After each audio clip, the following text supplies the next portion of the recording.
바다를 담고 강을 품었다는 호수 톤레삽. 캄보디아 전 국토의 15%를 차지하는 이 호수는 캄보디아 사람들의 삶의 터전이기도 합니다. 호수를 삶의 무대로 살아가는 사람들. 그분들을 만나기 위해 톤레삽 호수로 향했습니다.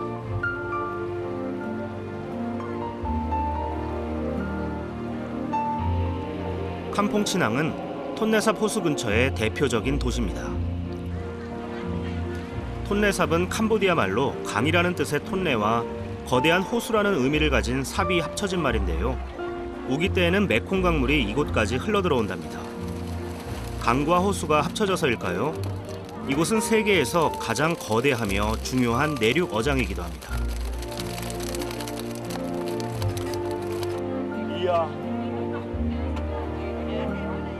이야, 이게 육식인가 봐요. 이빨이 몇 겹으로 그냥 상어처럼 나 있어요. 보기에는 그냥 큰 메기 같은데, 아니 민물고기 하면은 이게 늘 보던 뭐 향어, 송어 이런 것만 생각을 했는데 종류도 이렇게 다양하고 크기도 뭐 어른 허벅지만한 게 많고, 야, 이 톤레삽의 어떤 뭐 그 규모랄까요? 이런 것들을 진짜 간접적으로 여기서 확 느낄 수 있는 것 같아요. 100여 종의 물고기들이 살고 있는 동남아시아 최대 호수이자 캄보디아의 풍요로움을 상징하는 곳. 배를 타고 호수 깊숙이 들어가 봤습니다.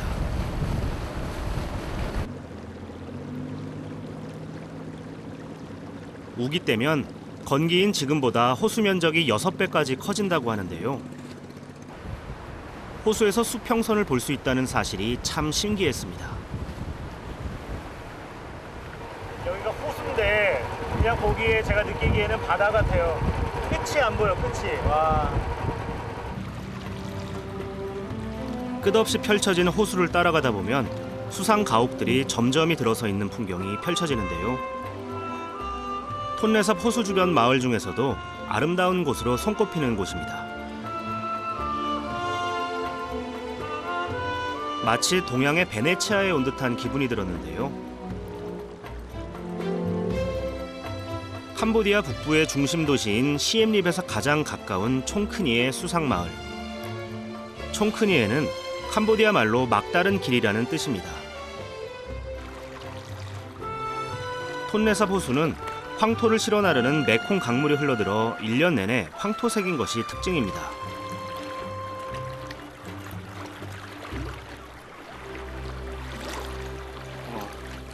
한 요 정도. 제 한 여기 가슴과 배 사이 정도 오네요. 생각보다 깊지는 않은데 이 뭐 너비가 워낙 넓다 보니까 세계에서 3번째로 여기가 넓은 호수랍니다. 호수에 몸을 맡긴 채 떠 있는 집들은 배를 개조해서 만든 것이라고 하는데요. 물 위에서 이동하기 쉽도록 배로 집을 만들었다고 합니다.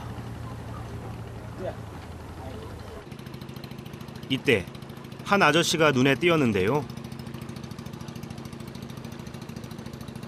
배에 탄 채 집을 통째로 끌고 이사를 가는 중이었습니다.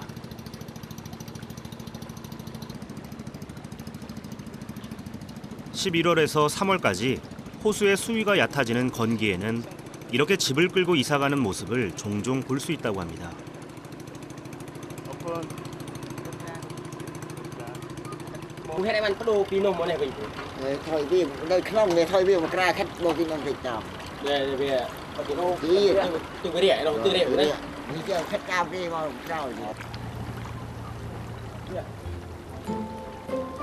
톤레삽은 우기나 건기에 따라 수심 차이가 많게는 10m 이상 나기 때문에 1년에 10번 이상이나 이사를 다닌다는 아저씨. 배를 개조해서 집을 만든 데에는 다 이유가 있었네요. 이사를 할 때면 남편은 물 속에서 그리고 아내는 배 위에서 이렇게 함께 힘을 합쳐 집을 옮긴다고 합니다.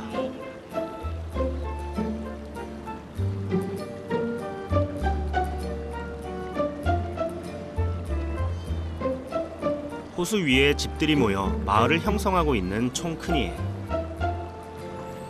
이곳 수상가옥들 중에서 아이들이 있는 한 집이 눈에 띄었습니다.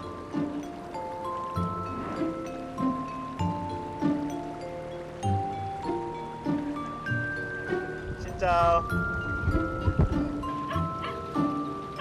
이 집에서는 개도 키우고 있었는데요. 조심스럽게 집 구경을 청해봤습니다.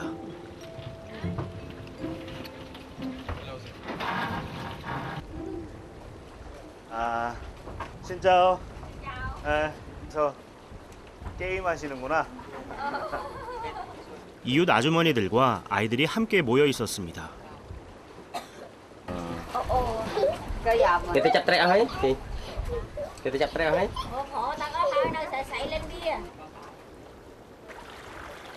집 주위에는 아주머니들이 타고 오신 배들이 정박되어 있었는데요. 뛰어놀 공간이 없는 수상 가옥에서 아이들의 놀이터는 집 한가운데에 있는 해먹입니다.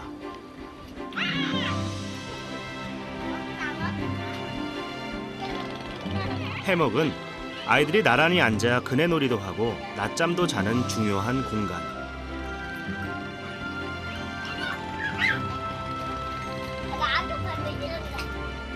좋아. 해먹을 밀어주자 아이들과 금방 친해질 수 있었습니다.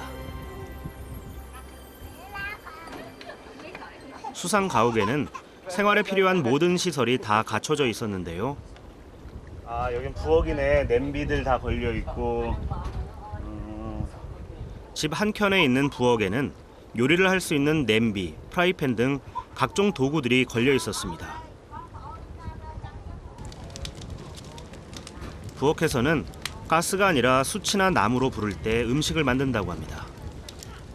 여기는 화장실이에요, 여기는? 화장실. 아.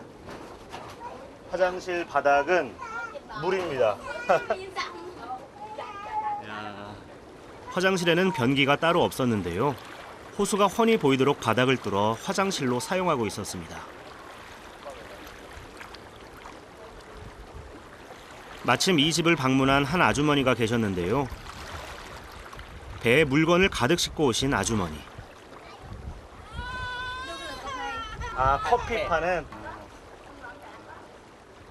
아주머니는 수상 가옥들을 돌아다니며 커피와 각종 생필품을 파는 선상 매점을 운영하고 계셨습니다. 배 위에 커피를 끓이는 장치도 돼 있고. 움직이는 카페예요, 움직이는 카페. 장사를 하시는 이 아주머니도 마을 주민이라고 하는데요. 수상마을 사람들에게 배는 이동수단이자 장사를 할 수 있는 공간, 필요에 따라 다양하게 활용하고 있었습니다. Iya ni dua ikhlas. Kamu kan? 아주머니는 커피뿐만 아니라 과자와 간단한 식재료들까지 팔고 있었는데요. 수상마을에서 일하는 사람들은 배를 타고 집집마다 돌아다니며 장사를 하고 있었습니다. 배달을 하는 것이 일상이 된 셈이죠.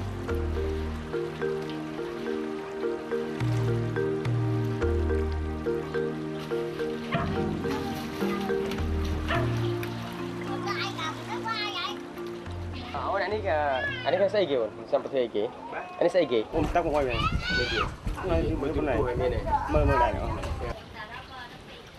수상마을에는 전기가 들어오지 않기 때문에 자동차 배터리를 충전해서 사용합니다. 보통 한 집에서 일주일에 2개 정도의 배터리를 쓴다는데요.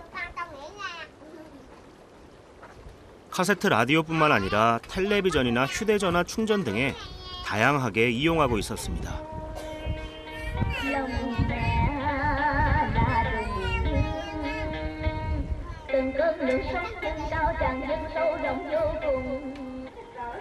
수상마을의 하루 중 가장 한가하다는 한낮의 이 시간이 장사를 하는 분들에겐 가장 바쁜 시간.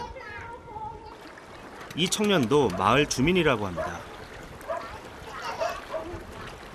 굳이 육지로 나가지 않아도 생활에 필요한 모든 것들이 마을에 다 있었습니다. 물 위에 있다는 것 말고는 여느 농촌과 다를 바 없는 풍경의 마을. 옆집에서는 돼지도 키우고 있었는데요.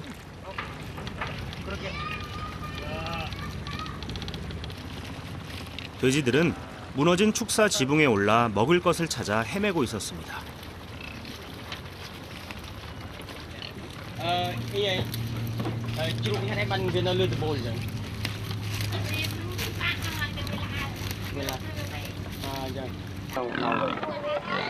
나무로 지은 돼지 축사는 물 위에 있는 까닭에 나무가 썩으면 이렇게 무너지는 경우가 종종 있다고 합니다. Mẹ con ra lần vay tiền.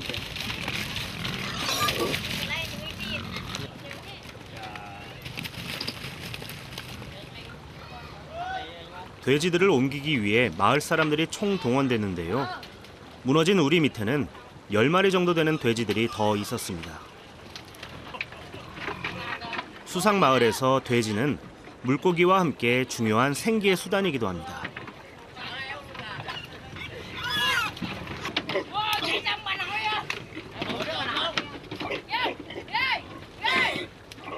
돼지를 새 우리로 옮기는 일이 쉽지만은 않아 보였는데요.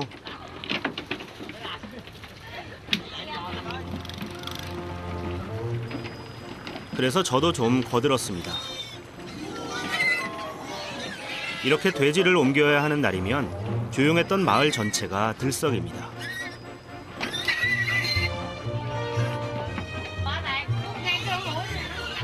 한바탕 실랑이를 벌인 후에야 돼지들이 움직이기 시작했는데요.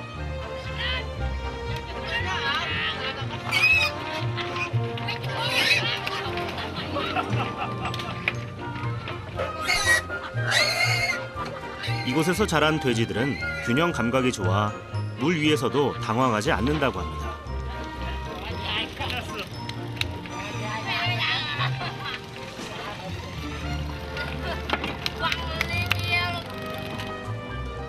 아이고.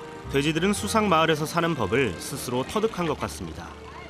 이제 이 수상 집에서 살다가 남은 이제 음식물을 돼지한테 먹이고 그걸로 돼지를 키워서 또 내다 팔고 해서 또 생계를 이어가고 이 자체에서 이제 순환이 이루어지는 그런 거네요. 수상 마을에서 돼지를 10마리 넘게 키우는 집은 잘 사는 축에 속한다고 하는데요. 돼지들은 주로 사람들이 먹다 남은 음식을 먹여 키우고 있었습니다. 이곳 사람들은 돼지가 태어나면 꼬리 끝부분을 잘라준다고 합니다. 그러면 돼지들이 잔병치레도 안 하고 서로 싸우지도 않고 잘 자라기 때문이랍니다.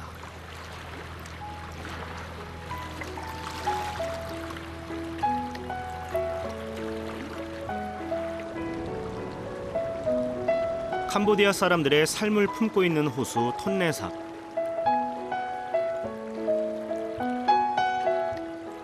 물 위에서 살면 세금을 내지 않아도 되는 까닭에 주로 형편이 상대적으로 넉넉치 않은 이들이 모여 살고 있습니다.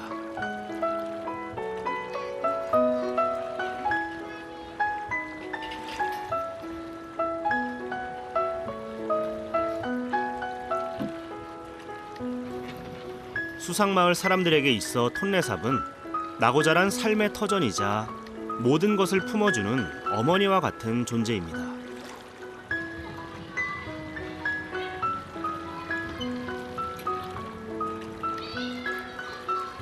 혼자 가방을 메고 배를 몰고 가는 아이. 아이가 가는 곳을 따라가 봤습니다.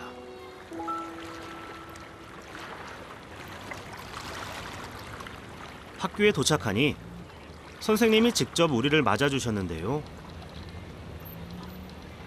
학교 한쪽에는 학생들이 직접 몰고 온 배들이 정박되어 있었습니다. 2006년에 만들어진 이 학교에는 300명이 넘는 학생들이 다닌다고 하는데요. 오전반과 오후반으로 나누어 하루 3시간씩 수업을 받는다고 합니다.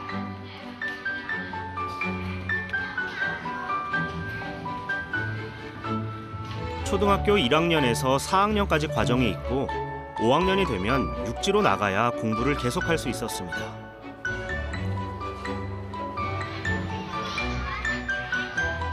물 위에 지어진 수상학교인 탓에 운동장이 따로 없어 아이들이 뛰어노는 곳도 건물 안이었는데요.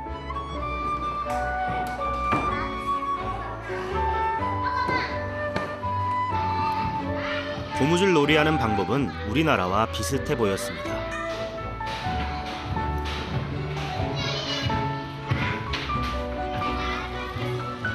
운동장과 문구점 등이 모두 건물 안에 있는 수상학교.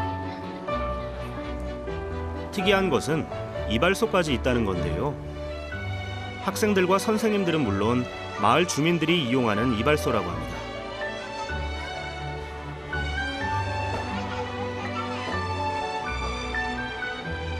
이발사들은 모두 자원봉사자들이라고 하네요. 학교 지금 2층에 있는 이발소인데 학생들을 비롯해서 교사 그리고 이 마을에 사는 베트남 사람들은 모두 무료로 이렇게 머리를 깎아준대요. 이발사도 선생님도 모두 자원봉사자들로 이루어진 수상학교.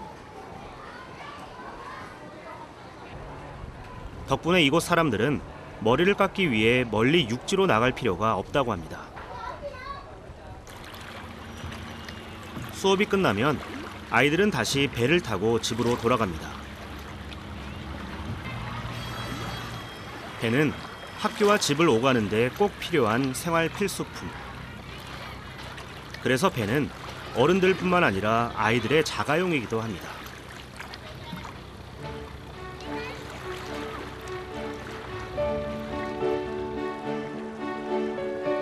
수상마을 사람들의 삶의 기반인 톤레삽 호수. 호수는 사람들의 일터이자 아이들의 놀이터이기도 합니다.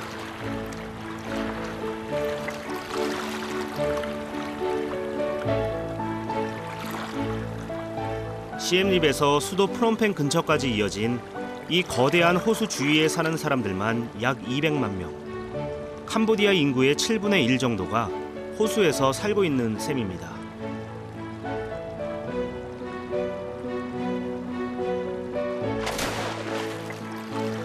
물속으로 들어가자마자 물고기를 잡아 올리는 아저씨.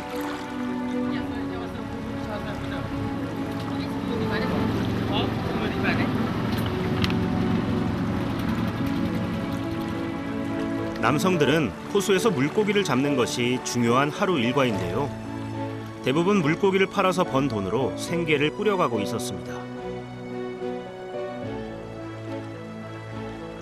호수는 물고기를 잡는 데뿐만 아니라 씻고 마실 때도 쓰인다고 합니다.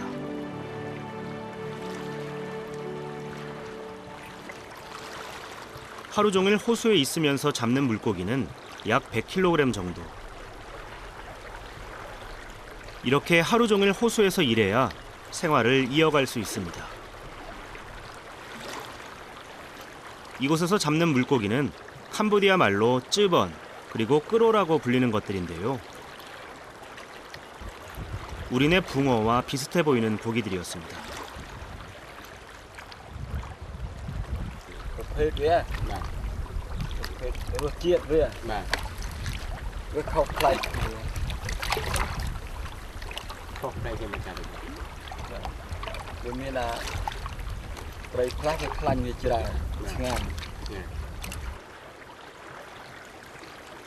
처운리 아저씨는 한때 일꾼을 사서 7척의 배로 물고기를 잡았지만 지난해부터는 혼자서 일을 하고 있다고 합니다. 허가 없이 대량으로 물고기를 잡는 것을 정부에서 규제했기 때문인데요. 개인 독점 어장을 운영하는 사람은 대부분 큰 도시나 외국에서 온 사업가들이라고 합니다. 자식 3명 공부시키려면 하루 종일 고기를 잡아도 생활이 빠듯하다는 아저씨.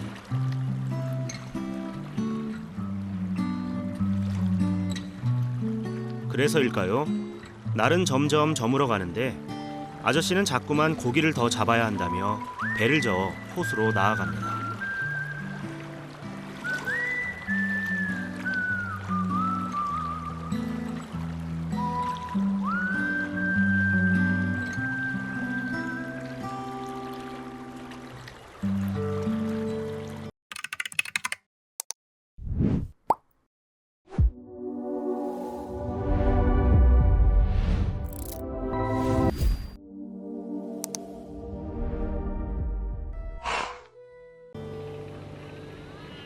캄퐁 친항의 수산시장. 매일 새벽이면 이렇게 물고기를 사고 팔려는 사람들로 북적이는데요. 이곳은 프놈펜으로 가는 길목에 위치한 까닭에 톤레삽 호수에서 가장 다양한 물고기가 거래되는 곳으로 알려져 있습니다.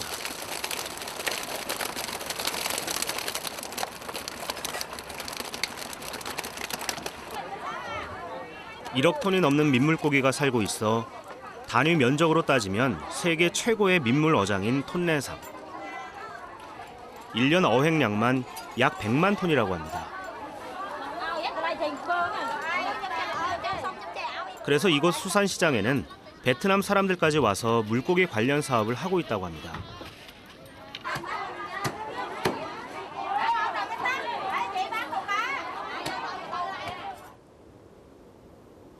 새벽에 열린 어시장은 날이 밝아서야 끝이 났습니다.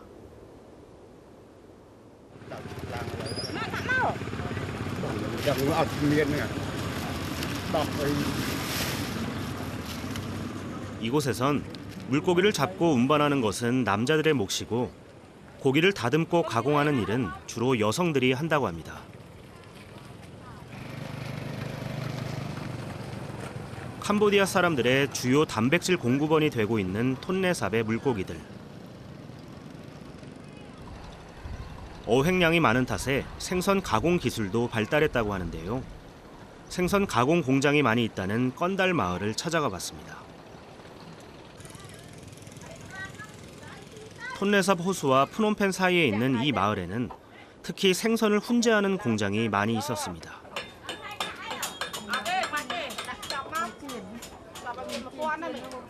훈제한 생선들은 보관이 쉽기 때문에 도시나 교외 지역 사람들이 주로 찾는다고 합니다.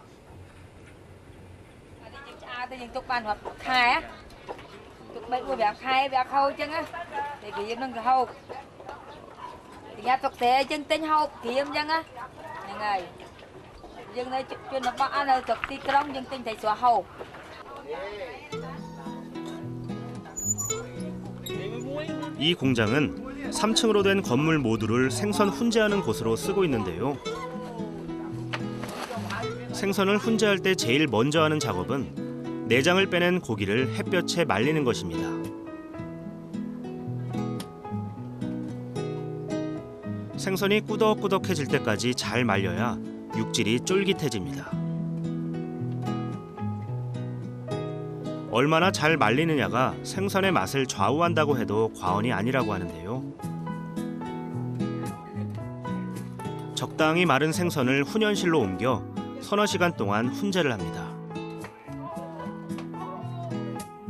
훈제를 하면 독특한 풍미가 생길 뿐만 아니라 오래 보관할 수 있다고 합니다.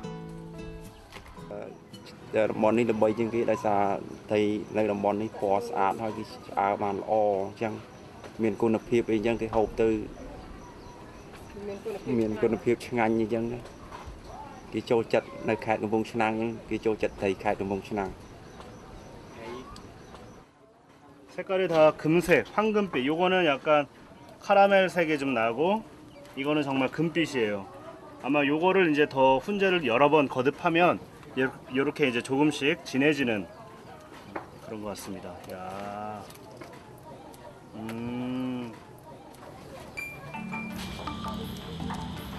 작업장에서는 바닥에 벽돌과 흙을 깐 뒤 불을 지핀다고 하는데요. 건물이 나무로 만들어진 까닭에 불이 날 위험이 있기 때문이라고 합니다.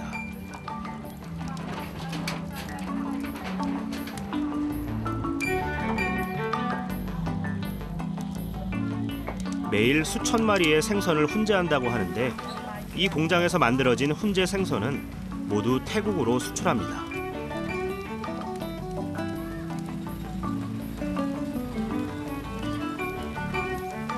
훈제 생선은 기름기가 많고 맛이 좋아서 태국 사람들이 좋아한다고 합니다.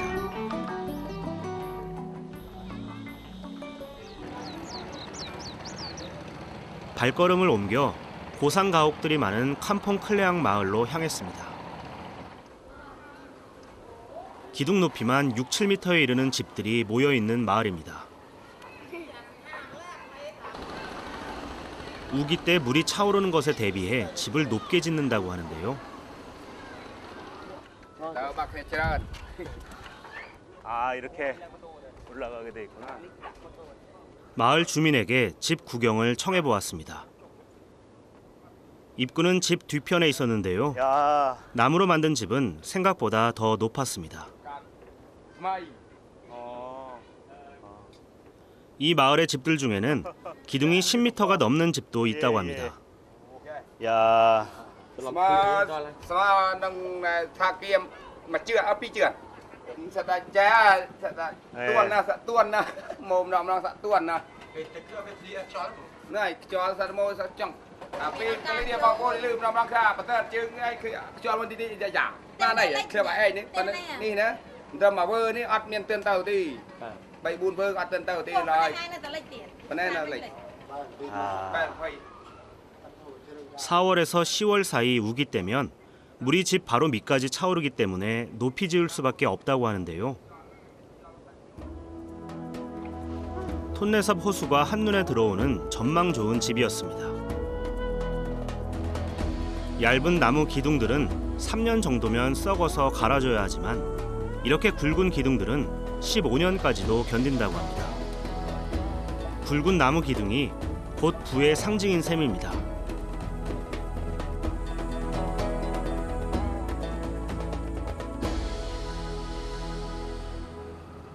마을을 둘러보다 보니 유독 눈에 띄는 사람들이 있었는데요. 오토바이를 개조한 트럭에 오두막처럼 생긴 것을 싣고 가는 사람들. 우기가 다가오는 계절이 되면 이런 분들을 자주 볼 수 있다고 하는데요. 한번 다가가 말을 걸어봤습니다.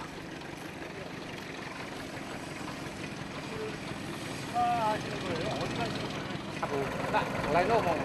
lấy cái nôm mau rồi thì nôm mau. Nè 이사. 아, 이사를 지금 트럭에다가 집을 올려서. 야, 호숫가와 언덕 쪽에 있는 마을을 오가며 사는 사람들이 이 오두막처럼 생긴 집에서 살고 있는데요.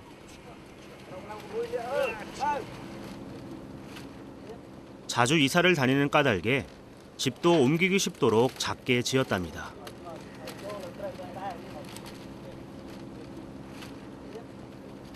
팜나무 잎을 엮어서 만든 작은 집. 집은 부엌과 거실이 따로 없는 방 하나로만 된 공간이었습니다.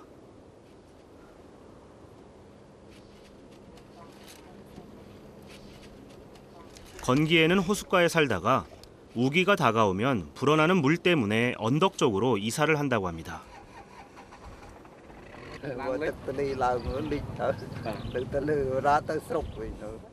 Để thực sự đấy.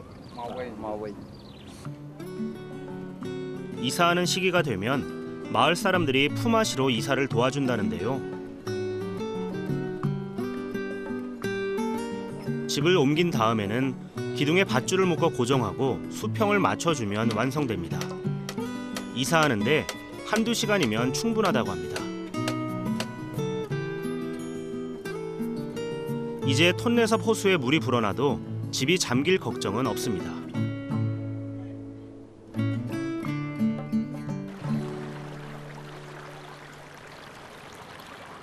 다시 처운리 아저씨가 사는 총큰이의 마을로 향했습니다.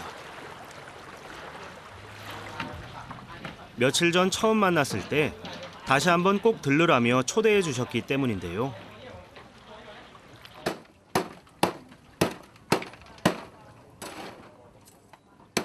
이 집에서는 불을 피울 때 커다란 숯을 사용하고 있었습니다. 밥 짓는 거나 생선 굽는 거나 다 숯불로 하고. 이 아까 숯불 붙일 때 보니까 이 코코넛 그 열매 그 껍질을 말린 다음에 으깨서 거기에 기름을 묻혀서 이걸로 이제 불을 붙이네요. 불을 붙일 때 코코넛 껍질을 이용하면 숯에 쉽게 불을 붙일 수 있다고 합니다. 아저씨네 부부가 저를 위해 저녁 식사를 준비해 주셨는데요.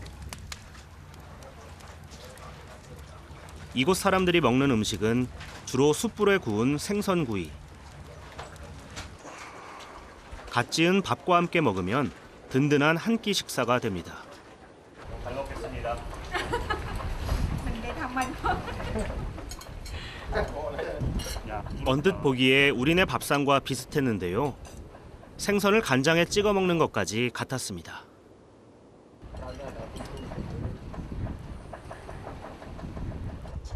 네, 맛있어요. 칭함? 칭함? 네. 사람들과 함께 식사를 할 때면 처운리 아저씨 부부는 생각나는 사람이 있다고 하는데요. 바로 시엠립으로 보낸 아이들이라고 합니다. nhớ nó đã tới xưa về lư về lục cà phê giỏi nơi này có lục bự này do bọn này tới lại người ta cho lại thật chuồn cài dương đệ lộ ọt đằng tới lên kiếm 제일 보고 싶은 아이는 3살 난 막내딸. 큰아들과 작은아들은 학교 때문에, 막내딸은 돌봐줄 사람이 없어 시엠립에 사는 할머니 댁에 보냈다고 합니다.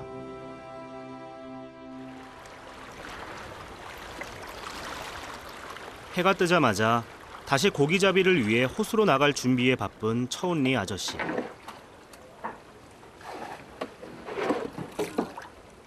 저도 아저씨 댁에서 하룻밤을 지냈는데요. 바람이 잘 통하도록 지어진 집 때문인지 낮에는 40도에 가까운 열대 기온인데도 선선하게 느껴졌습니다. 수상가옥에서의 하룻밤을 선물한 두 분께 감사 인사를 드리고 다시 발걸음을 옮겼습니다. 속서바이. 예, 속서바이.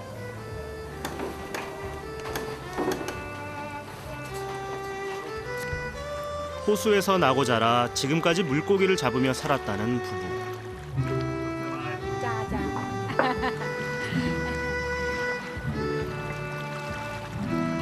그래서 앞으로도 이 마을을 떠날 수 없을 것 같다고 하셨습니다.